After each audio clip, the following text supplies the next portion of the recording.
오늘 하나님 말씀은 구약 성경 창세기 제9장입니다. 구약 성경 창세기 제9장 18절부터 마지막 29절까지입니다.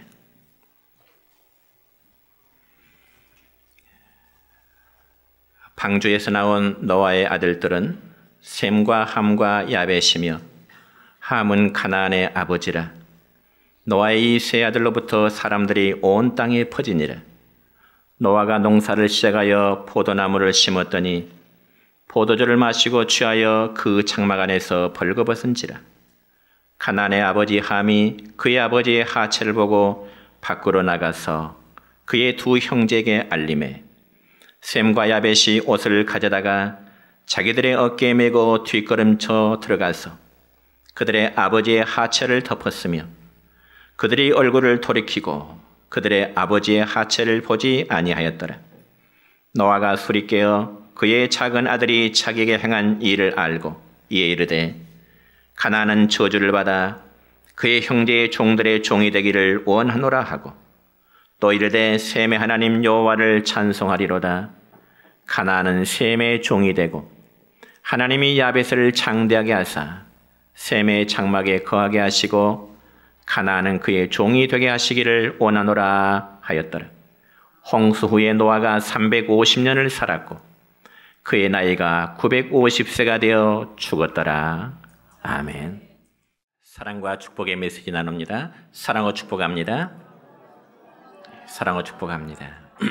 감사합니다. 오늘은 구약 성경 창세기 9장 18절부터 29절에 있는 말씀을 중심해서 허물을 감싸주는 사랑이라는 제목으로 말씀을 선포하고자 합니다. 여러분, 사람이라면 어느 누구에게나 실수와 허물이 있기 마련입니다. 그리고 그러한 실수는 자신뿐만 아니라 또한 상대방에게도 피해를 주기 마련인 것이죠. 그래서 성경에 보면 의인은 없나니 하나도 없다는 말씀은 이 세상 모든 사람은 다 죄인이라는 말이고 또 그만큼 허물과 실수가 많다는 것을 입증하는 것입니다. 그러면서 혹시 여러분 가운데 스스로 생각하기를 나에게는 실수함이 없다고 자신할 만한 분이 계실까요? 아마 아무도 안 계실 것입니다. 아무리 믿음이 좋아도 실수를 할 수밖에 없는 것이 우리 모든 인간의 연약성입니다. 그래서 우리 모든 인간의 연약성 때문에 원하지 아니하는 실수를 범함으로 가까운 사람이든지 혹은 지인 주변 사람들에게 실망을 안겨줄 때가 있습니다. 그러므로 방금 전에 읽은 오늘 본문의 말씀을 보면은 하나님께서 의롭다고 인정하셨던 노아의 실수이라는 말씀으로 기록됩니다. 그렇다면 오늘 우리의 신앙의 관점에서 우리가 믿음의 실수를 하지 않게 해서는 어떻게 해야 될까요? 첫째는 우리는 항상 영적인 긴장을 풀어서는 안 됩니다. 여러분, 구약성경 창세기 6장부터의 말씀을 보면은 노아에 대한 말씀이 기록되어 있습니다. 특별히 노아가 살던 시대에는 그 시대 사람들이 얼마나 죄를 많이 지었던지 하나님께서 이 땅에 사람 지었음을 한탄하사 마음에 근심하셨다고 기록되어 있습니다. 그리고 하나님께서는 지면에 있는 사람을 비롯해서 모든 생명체들을 물로 다 쓸어버리시겠다고 그렇게 말씀하십니다. 그래서 창세기 6장 7절의 말씀을 보면 이렇게 기록됩니다. 시작. 내가 창조한 사람을 내가 지면에서 쓸어버리되 사람으로부터 가축과 기는 것과 공중의 새까지 그리하리니 이는 내가 그것들을 지었음을 한탄함이니라. 아멘. 그래서 하나님께서는 이 땅에 40일 동안 밤낮 쉬지 않고 이 땅에 비를 쏟아내리신 것입니다. 그런데 그 비는 비단 하늘에서만 쏟아지는 비가 아니라 땅에서도 역시 물이 솟아오르도록 해서 땅에 살던 모든 사람들을 비롯하여 생명이 있는 것까지라도 하나님은 다 죽이시고자 한 것입니다. 그럼에도 그 당시 하나님 앞에서 의로운 삶을 살아갔다는 이 노아에게 하나님은 창세기 6장 14절부터 16절까지 해서 이런 말씀을 주십니다. 시작. 너를 위하여 방주를 만들되 그 안에 칸들을 막고 역청을 그 안팎에 칠하라. 내가 만들 방주는 이러하니 그 길이는 300규빗, 너비는 50규빗, 높이는 30규빗이라. 거기에 창을 내되 위에서부터 한 규빗에 내고 그 문은 옆으로 내고 상, 중, 하 3층으로 할지니라. 아멘. 여러분, 하나님께서는 노아와 그 가족을 구원하시기 위해서 이 세상의 물에 대심판을 하시고자 하시면서도 노아에게만큼은 그들의 생명을 보존하시기 위해서 방주를 지어라, 배를 짓도록 말씀하십니다. 그래서 노아는 하나님의 언약의 말씀대로 방주, 한마디로 무동력석 배입니다. 이 무동력석인 배를 만들었고 물 심판이 이루어질 때 노아는 그 배를 타고 자기의 가족과 함께 150일 동안 물 위에 떠 있게 된 것입니다. 그리고 나서 약 5개월이 지났습니다. 이쯤에는 모든 물이 다 한 곳으로 모이게 되었습니다. 노아가 탔던 그 방주는 이제 육지에 가라앉게 되었습니다. 그래서 하나님의 물 심판 중에도 살아남은 가족이라는 것은 노아와 그의 아내, 그리고 세 아들, 그리고 세 며느리, 전체 8명만이 이 지구상에 존재하게 된 것입니다. 그래서 이 노아의 세 아들의 이름에 대해서는 오늘 본문 10절의 말씀 보니까 셈과 함과 야벳, 이 세 아들의 이름을 기록하고 있습니다. 여러분, 이처럼 노아의 가족들이 이제 하나님의 물 심판으로부터 구원함을 받은 후에 가장 먼저 한 일은 그들이 포도 농사를 짓게 되었습니다. 그래서 오늘 본문 20절의 말씀 보면 이렇게 기록됩니다. 시작. 노아가 농사를 시작하여 포도나무를 심었더니. 아멘. 그러면 여러분, 이처럼 노아와 그의 가족들이 대홍수의 사건 이후에 지면에 포도 농사를 지었는데 그 농사가 잘 되었을까요? 물론 오늘 읽은 본문의 말씀에서는 농사가 잘 지었다는 말씀이 직접 언급되지 않았지만은 이 내용의 흐름상 노아가 포도 농사를 아주 잘 지은 것 같습니다. 그래서 노아는 그 포도를 수확하여 포도주를 담았는데 바로 그것이 문제가 된 것입니다. 그 문제가 무엇인가 하니 노아가 포도주를 마시고 취하여 그 장막 안에서, 자기 집 안에서 완전히 발가벗고 누워있는 것이었습니다. 그래서 방금 읽은 21절의 말씀은 이렇게 기록되네요. 포도주를 마시고 취하여 그 장막 안에서 벌거벗은지라, 이렇게 기록됩니다. 그러니까 믿음의 사람 이 노아는 포도주를 즐겨 마시다가 술에 취해서 한마디로 인사불성이 되어버린 것입니다. 그러면 과연 노아는 어떤 사람일까요? 오늘 성경 말씀에 보면 노아는 모든 사람들이 먹고 마시고 시집가고 장구하는 그 시대의 죄악과 싸우면서 믿음을 지켰던 사람입니다. 그리고 노아는 온 세상이 타락한 시대에 홀로 의인이었고 완전한 사람이었고, 그리고 노아는 하나님과 동행한 사람이었습니다. 그러므로 창세기 6장 9절의 말씀을 보니까 노아에 대해서 이렇게 기록됩니다. 시작. 노아는 의인이요 당대의 완전한 자라. 그가 하나님과 동행하였으며. 여러분, 얼마나 완벽한 사람입니까? 하나님께서 의인으로 인정하실 정도의 믿음의 사람이었고, 하나님이 인정하실 만큼 그는 완전한 사람이었고, 하나님과 날마다 동행한 사람이라 했으니 이는 보통 믿음의 사람이 아닌 것입니다.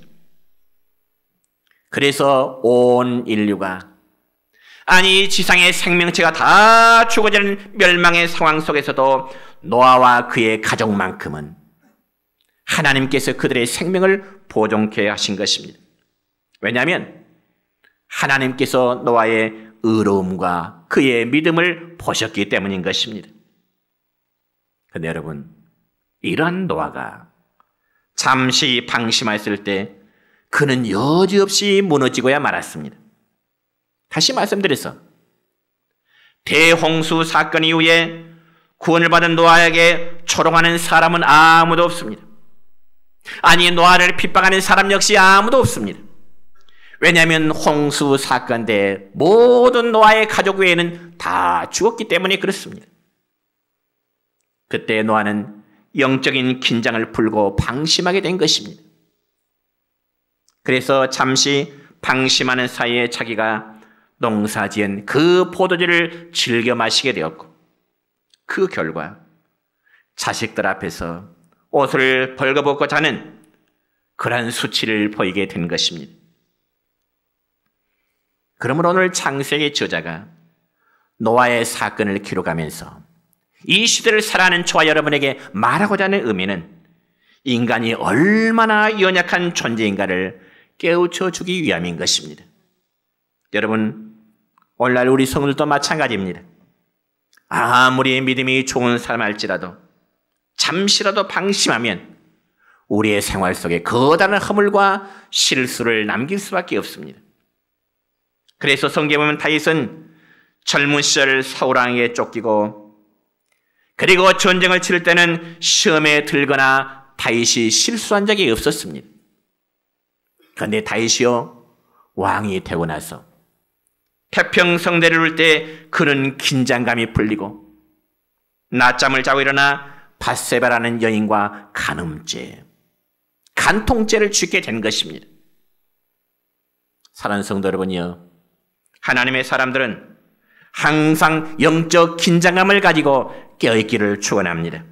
왜냐하면 우리 인간에게는 모두 다 죄성이라는 것을 가지고 있기 때문에 그렇습니다. 다시 말씀드려, 저와 여러분이 믿음으로 우리가 하나님의 자녀라고 하는, 거룩한 성도라고 하는 이러한 신분을 가지고 있지만은 여전히 우리의 내면 속에는 죄를 짓고자 하는 그 성향이 순간순간 발동하기 때문에 그렇습니다. 사랑하는 성도 여러분이요, 우리는 죄에 대해서 자만해서는 안 됩니다. 사실 죄의 유혹 앞에서 어느 누구도 장담할 수 없는 것입니다.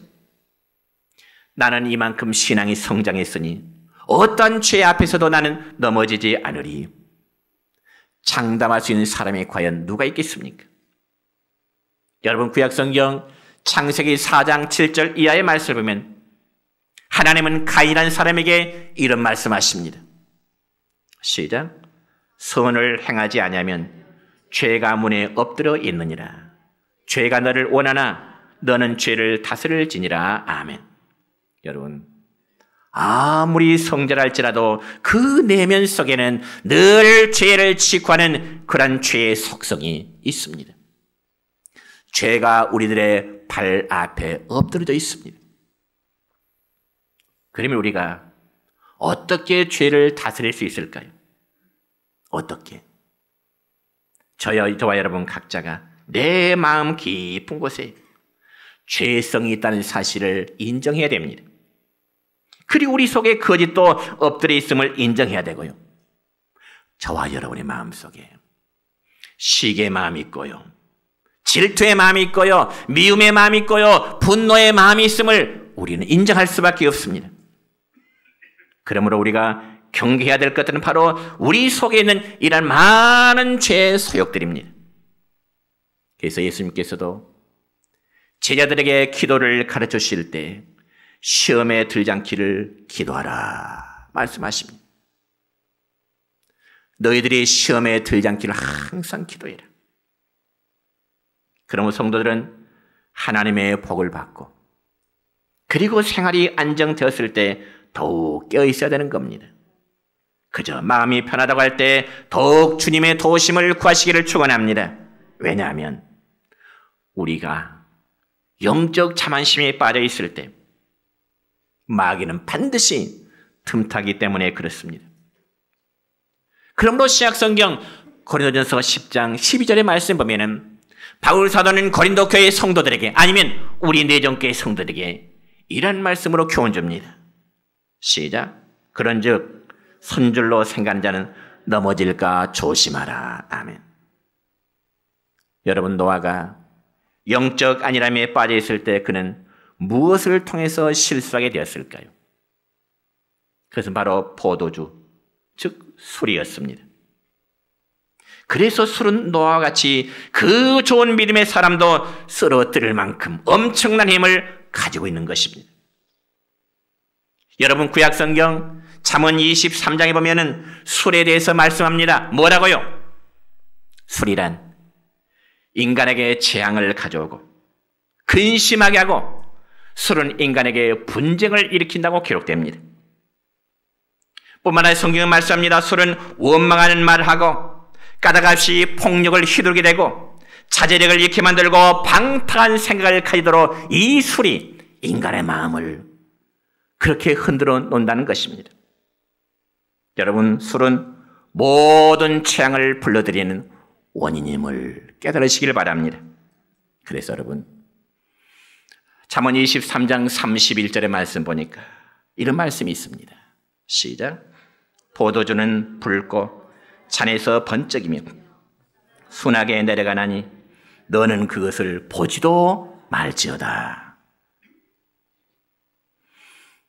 여러분, 술을 보지도 말라는 말씀은 아예 술을 가까이 하지도 말라, 그런 뜻입니다.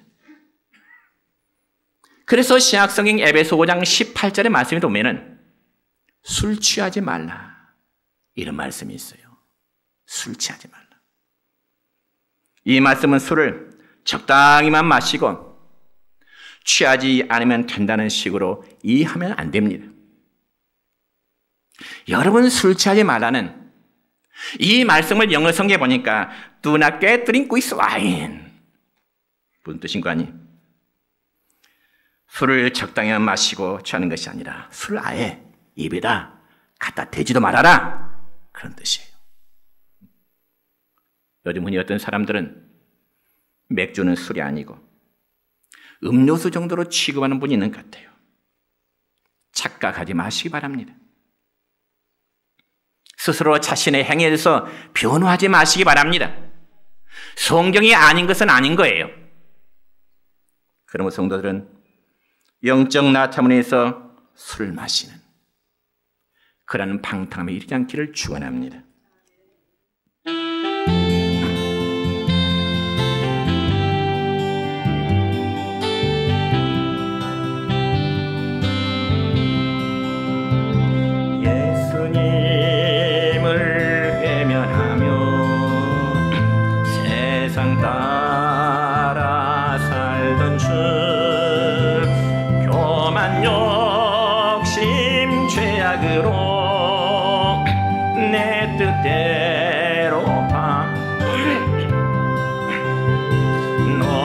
넘어지고 쓰러져서 세상 사람 조롱할 때 주여 어디 계십니까?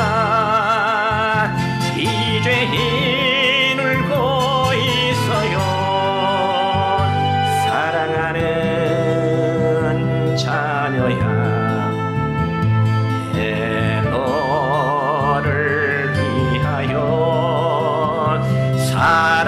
사랑하는 아들까지 손과 발못 박았단다.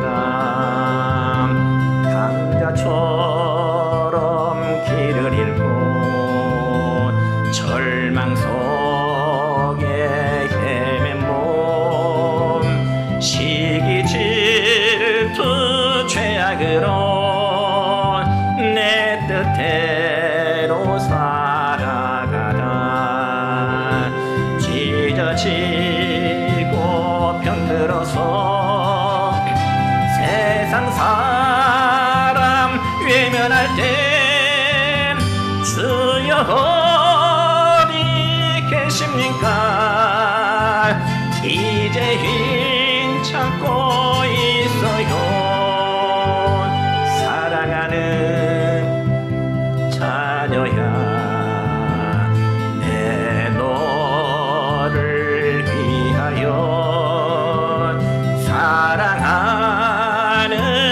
아들까지 다시 멸류관 썼단다. 두 번째로 사랑하는 사람은 남의 허물을 비난하지 말아야 됩니다. 여러분, 노아가 술에 취하여 알몸으로 있을 때 그 모습을 누가 보았을까요? 오늘 본문 22절의 말씀 보면 이렇게 기록됩니다. 시작. 가나안의 아버지 함이 그의 아버지의 하체를 보고 밖으로 나가서 그의 두 형제에게 알림해. 아멘. 그러니까 노아가 술에 취하여 벌거벗고 잠자는 모습을 노아의 둘째 아들 함이 보았다는 말입니다. 그래서 여기 보았다는 동사는 우연히 보게 되는 것이 아니라 주시하다, 주목하다, 꿰뚫어지게 본다는 겁니다. 하나의 강조용법입니다. 그리고 또한 본문 말씀에서 하체를 보았다 이 말은 성적인 범죄 행위로 간주되고 있습니다. 그러면 둘째 아들 함은 아버지가 술에 취해서 발가벗고 있는 그 하체를 본 후에 어떤 행동이 있을까요? 여러분, 정상적인 부자 간의 관계라면 아들이 아버지의 실수를 덮어주는 것이 정상적인 행위겠죠. 그럼에도 둘째 아들 함은 아버지의 하체를 보고 그렇지 않고 오히려 밖으로 나가서 자기의 형과 동생 두 형제에게 알리게 됩니다. 알렸다 이 말은요, 즐거이 재미삼아 말했다는 뜻입니다. 그러니까 함은 아버지의 허물과 약점을 발견하고 신이 나서 즐겁게 지금 아버지의 행위에 대해서 비난하고 조롱했다는 말이죠. 뭐라고 했을까요? 둘째 되기 때문에 동생 지금 아버지 모습을 보라고 제 꼴불견짓 하고 있다고 아마 이 둘째는 형과 동생에게 그렇게 자랑삼아 이야기했을 겁니다. 여러분, 그러한 함의 행동을 보면은 그가 평소에 믿음으로 사는 아버지를 존경하지 않았음을 말해줍니다. 뿐만 아니라 함은 평소에 경건하지를 못하고 또 아버지와의 관계도 그렇게 좋지 않았음을 증명하는 그런 모습입니다. 그래서 함은 아버지의 실수를 화제거리로 삼아서 아버지의 권위와 인격은 아랑곳하지 않냐고 자기 형과 자기 동생의 떠벌림으로써 아버지를 모독하고 그리고 가정의 질서를 혼란하게 하게 된 것입니다. 그러면서 다른 형제들에게 아버지의 수치스러운 모습을 목격하고 쾌감을 느끼도록 지금 형과 동생들에게 동생의 충동질을 불러일으키는 겁니다. 그러면 이러한 둘째 아들 함의 행동이라는 결과는 어떠했을까요? 그런 함의 행동의 결과는 24절과 25절입니다. 시작. 노아가 술이 깨어 그의 작은 아들이 자기의 행한 일을 알고 이르되 가나안은 저주를 받아 그의 형제의 종들의 종이 되기를 원하노라. 여러분, 어느 부모나 자식들이 잘 되기를 바라면서 축복하고자 하는 것이 어쩌면 모든 부모의 마음일 것입니다. 그렇지만 오늘 성경 말씀에 보면 노아는 술이 깨어난 후에 둘째 아들인 함의 행위를 알고 뭐라고 선포합니까? 가나안은 저주를 받아. 가나안은 함의 아들이거든요. 그러니까 아버지와 아들 대의까지 저주를 받아서 네 형과 동생들이 훗날 종이 될 것이다. 아주 가혹한 저주의 선포입니다. 여러분, 하나님의 은혜를 입에서 홍수 심판에서 구원을 받은 노아였지만 그 자식에게는 저주를 선포하게 된 겁니다. 그리고 노아의 저주 선포는 인류 역사상 사람이 사람을 저주하는 최초의 일입니다. 저는 이 설교를 준비하면서 이 노아의 모습 속에서 하나님이 범죄한 인간을 저주하고 심판하시지만은 사람이 자기 자식을 저주하는 일은 성경의 첫 부분에 노아의 사건이 기록되더라고요. 사람이 사람을 저주하는 사건, 그것도 아버지가 자식을 저주하는 사건입니다. 그런데 문제는 여러분, 왜 노아가 함의 이름을 들어 저주함이 아니고 훗날 함의 아들인 가나안의 이름을 들어 저주했을까 하는 점입니다. 물론 이 부분에 대해서는 성경에 기록되지 않았지만은 노아의 축복과 저주는 분명히 신적인 권위가 있고요, 아들들의 장래에 그대로 영향을 미치게 되었던 것입니다. 그러므로 성경은 함이 아버지의 실수를 즐거이 말하며 비난하는 것을 큰 죄악으로 언급하고 있습니다. 그러나 함의 입장에 볼 때는 얼마든지 자기가 행한 행동에 대해서 어떤 변명할 수 있는 조건은 있습니다. 왜요? 함이 없는 사실을 만들어낸 것도 아니고요, 또 사실을 말한 것인데 무엇이 잘못되었느냐고 아마 따질 수 있을 것입니다. 그러나 여러분, 사람이 어떤 사실을 말해도 그 마음의 동기가 무엇이냐, 그게 중요합니다. 어떤 사실을 말해도 그 사실을 말하는 마음의 동기가 어떠냐, 남을 비방하고 헐뜯기 해서 사실적인 이야기를 하느냐, 아니면 정말로 아버지를 걱정해서 사랑하는 마음으로 그 사실적인 이야기를 하느냐, 분명히 다를 것입니다. 여러분, 우리 주위에서 보면요, 항상 남의 실수와 약점을 즐거이 말하는 분들이 있습니다. 다른 사람의 실수, 다른 사람의 약점에 있어 정말 재미삼아 말하는 사람이 있어요. 그런데 그것도 사실적인 이야기만 하면 되는데 문제는 더 확대시켜서 뻥튀기 한다, 그 말에 뻥튀기 한다. 왜 그럴까요? 그건 남을 비판하면서 자기가 잘났다는 것을 은연중에 과시하기 위한 하나의 수단이에요. 여러분, 마귀가 하는 일이 바로 그런 일입니다. 마귀가 하는 일이 바로 그런 일입니다. 요한계시록 12장 10절의 말씀 보니까 여러분, 마귀는요, 예수 믿는 형제들을 하나님 앞에서 밤낮 참수하게 합니다. 서로 헐뜯고 서로 비난하고 덕스러운 말을 하도록 하는 것이 아니라 서로 헐뜯고 비난하고, 교회 안에서 그런 말은 반드시 마귀가 하는 짓입니다. 사람에 비해서 나오는 말이지만 그 마음속에 악한 마귀가 그 입을 통해서 말하고 있다, 그 말입니다. 여러분이 형제의 실수와 허물을 들추내서 수치스럽게 말하도록 하지요. 그럼 자신은 그걸 또 옆에서 즐기고 있어요. 여러분, 참 신앙이라면 다른 사람의 허물이나 실수를 발견했다 할지라도 그 사람을 위해서 기도할 수 있는 사람이 되어야 됩니다. 그리고 은밀히 상대방의 실수를 극복하도록 격려해 줄 수 있는 신앙의 인격 되시기를 축원합니다. 마지막 세 번째로는 이제는 남의 허물을 감싸줘야 됩니다. 들춰내지 말고 감싸주라는 거죠. 여러분, 노아의 둘째 아들 함이 아버지의 수치를 드러내고자 했다면, 그러면 다른 두 아들은 어떠했을까요? 본문 23절입니다. 시작. 셈과 야벳이 옷을 가져다가 자기들의 어깨에 메고 뒷걸음쳐 들어가서 그들의 아버지의 하체를 덮었으며 그들이 얼굴을 돌이키고 그들의 아버지의 하체를 보지 아니하였더라. 아멘.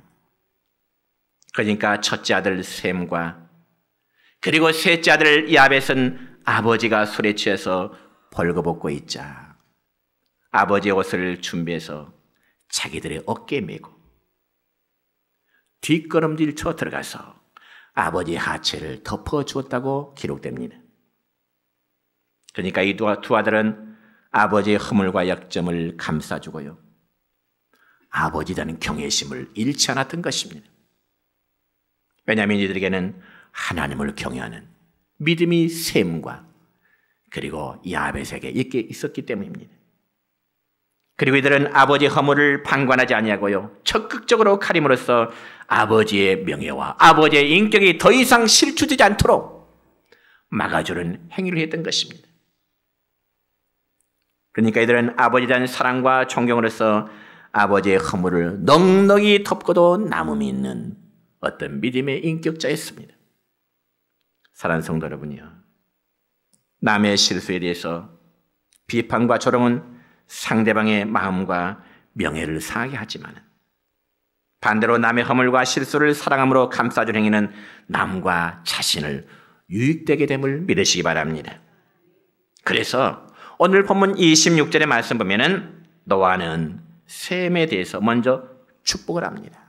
첫째 아들 셈에서 축복하는데 어떻게 축복한가요? 26절입니다. 시작. 셈의 하나님 여호와를 찬송하리라. 가나안은 셈이 종이 되고 아멘. 그러니까 노아는 하나님을 셈의 하나님 여호와라고 축복합니다. 그리고 노아는 셈의 후손 가운데서 그리스도를 보내실 것을 내다보고 하나님을 찬송하죠. 그 결과 하나님은 셈의 후손에서 아브라함을 택하셨고요. 또 아브라함을 통해서 그리스도를 보내어 온 인류의 죄를 대속하게 되는 그런 역사를 이루신 것입니다. 그리고 그 다음 셋째 아들 야벳을 축복하는데 오늘 27절의 말씀입니다. 시작. 하나님이 야벳을 창대하게 하사 셈의 장막에 거하게 하시고 가나안은 그의 종이 되게 하시기를 원하노라. 아멘. 여러분 구약성경 창세기 10장과 11장까지의 말씀 보면 야벳의 후손들은 저 그리스와 로마 등 유럽 지역으로 흩어져 그의 후손들이 살게 되었습니다. 그리고 이 야벳의 후손들은 역사적으로 아주 창성했고 그들이 일찍이 그리스도를 영접했고요. 셈의 장막에 거하게 되었습니다. 그러므로 셈과 야벳이 하나님의 복을 받은 것은 아버지의 실수와 약점을 감싸주는 한마디로 사랑의 소유자였기 때문에 가능했던 것입니다. 그럼 여러분, 우리는 매일매일의 삶 속에서 여러 가지 다양한 일들을 겪게 됩니다. 그런데요, 우리가 가장 스트레스를 많이 받게 되는 일이 이제 무엇일까요? 어떤 일에 스트레스를 가장 많이 받을까요? 그것은 대부분 인간관계에 얽혀있는 문제 때문입니다. 그리고 그런 문제들은 아주 사소한 일에서부터 시작되지만 그러나 인간은 다 연약한 존재들입니다. 약점이 많아요. 수시로 실수를 많이 해요. 그렇기 때문에 우리는 형제의 허물과 약점을 감싸주는 그런 사랑이 필요하다 그 말이죠. 여러분, 베드로전서 4장 8절에 보니까 베드로 사도는 오늘 저와 여러분에게 이런 말씀의 권면을 줍니다. 시작. 무엇보다도 뜨겁게 서로 사랑할지니 사랑은 허다한 죄를 덮느니라. 아멘. 사랑은 무엇을 덮어요? 사랑은 무엇을 덮어요? 허다한 죄를 덮느니라. 여러분, 사랑은 상대방의 허물을 덮어주게 되어 있습니다. 그래서 어떤 사람 말하기를요, 사랑이란 망원경으로 보는 것이고 미움은 현미경으로 보는 것이다. 어떤 책에 보니까 이런 말을 그 사람이 인용해 봤습니다. 굉장히 의미 있는 말 같아요. 사랑이란 망원경으로 바라보는 것이고 미움은 현미경으로 본다. 이 말의 뜻이 무엇인 줄 아십니까? 여러분, 미움은 현미경으로 상대방의 작은 실수, 작은 허물까지 찾아내서 나중에는 그것을 크게 확대해버립니다. 현미경의 기능이 그렇죠? 작은 것을 찾아내요. 그리고 점점점 확대해버려요. 반면에 사랑은 망원경으로 밤하늘에 빛나는 별처럼 넓게 보는 것입니다. 사람을 넓게 보는 겁니다. 아름답게 봐요. 여러분, 그래서 잠언 10장 12절 말씀에 이런 말씀이 있습니다. 크게 한번 읽읍시다. 시작. 미움은 다툼을 일으켜도 사랑은 모든 허물을 가려우니라. 믿으십니까? 미움은 뭘 일으켜요? 다툼을 일으켜요. 미움이 있는 것은 항상 다툼이 있기 마련이에요. 사랑이 있는 것은 모든 사랑이 있는 것은 모든 것이 모든 허물을 가려워지게 되는 거죠. 상대방에 대한 미움의 감정은 끊임없이 우리에게 다툼을 일으키게 됩니다. 그러나 사랑은 허다한 죄를 덮어주기 마련입니다. 물론 우리가 죄를 덮는다고 할 때는 상대방의 죄를 묵인한다고 하는 그런 의미가 아니라 죄인을 용서하고 사랑으로 감싸주는 그런 행위입니다. 그러나 실제 우리가 여러분 남의 허물을 감싸준다는 것 정말 말처럼 쉬운 건 아니죠. 특히 상대방의 허물로 인해서 내가 피해를 입게 됐을 땐 더더욱 용서가 안 됩니다. 그러나 이때도 우리는 그 사람의 행위가 고의가 아니었을 때는 그 연약함을 이해하고 포용하십시다. 허물을 감싸주도록 노력하십시다. 왜냐하면 우리가 사람을 용서하지 않으면 우리 자신이 먼저 마음의 병이 생기기 마련인 것입니다. 그리고 상대방이란 미움의 노예가 될 수밖에 없습니다. 그러므로 주님의 마음으로 용서해 줘야 되겠지요. 그래서 주님께서 가신 기도의 내용에 보면 또 이런 말씀이 있습니다. 주님이 사랑하는 제자들에게 기도를 가르치시면서 우리가 우리에게 죄 지은 자를 용서하여 준 것 같이 우리 죄를 용서하여 주옵시고. 전제 조건이 있습니다. 우리가 주님 앞에 나의 모든 죄를 용서함 받기를 원한다면 다른 사람의 내가 나에게 지은 죄를 먼저 용서해 주라 하는 것이죠. 여러분, 사랑은 용서받은 후에 자기가 지은 죄에 대해서 더욱더 부끄러움을 느끼고 더 깊이 회개합니다. 여러분, 용서함으로 교제의 관계는 회복될 줄로 믿습니다. 이제 말씀 맺습니다. 우리 모두는 허물과 약점이 참 많은 존재들입니다. 그럼에도 우리가 서로 사랑하며 아름다운 교회 공동체를 이루어 나가기 위해서는 오늘 저는 3가지의 말씀을 드렸습니다. 첫째는 영적인 긴장함을 부려서는 안 되고요. 남의 허물을 비난해서는 안 되고요. 3번째는 남의 허물을 감싸주는 그러한 사랑의 실천을 행하는 것입니다. 다시 한번 강조합니다. 사랑은 허다한 허물을 덮습니다. 따라합시다. 사랑은 허다한 허물을 덮는다. 그렇습니다. 여러분의 가정이 그리고 우리 교회의 공동체가 항상 하나님의 사랑으로 충만하시기를 주님의 이름으로 축원합니다.